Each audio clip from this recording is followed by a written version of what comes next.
Hey, it's okay, boy. Hello guys, good morning. Naisip ko lang mag-vlog kasi gusto kong i-share yung ganap ko ngayong araw. Kung pwede nga lang araw-araw i-share kaso lang talagang tamad na tamad din ako. Siguro dahil sa paulit-ulit lang din naman yung ginagawa ko.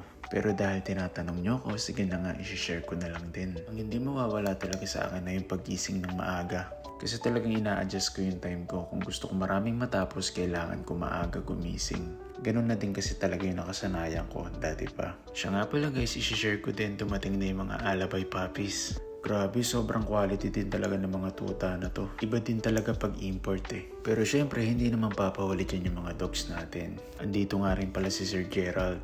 Handler siya ng mga dogs at breeder din siya guys. Kaya kung plano nyo magpa-train or mag-show ng aso, kontakin nyo lang ako para ma-connect ko kayo sa kanya. And after niya nga madrop yung mga puppies, talagang pinakawalan ko muna yung mga to.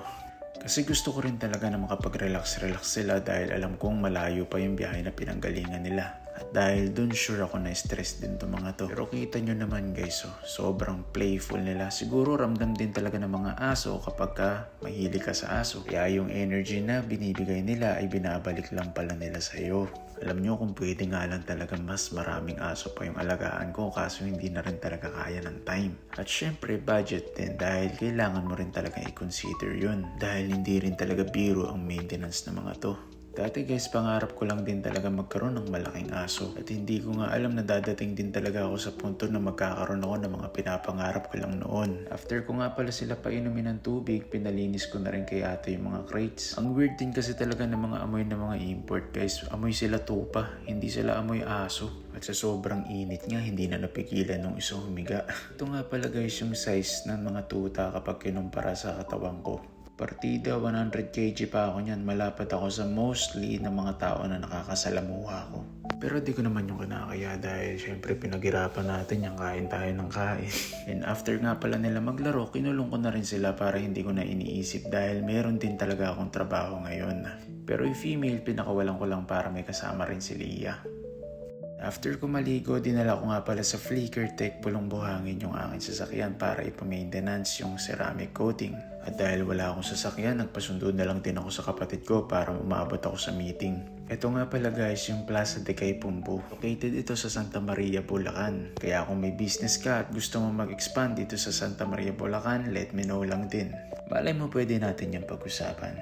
Siya nga pala guys, baka merong interested sa inyo sa industrial fund. Meron tayong available na 4 feet, 5 feet, and 6 feet. Na sure akong magugustuhan nyo.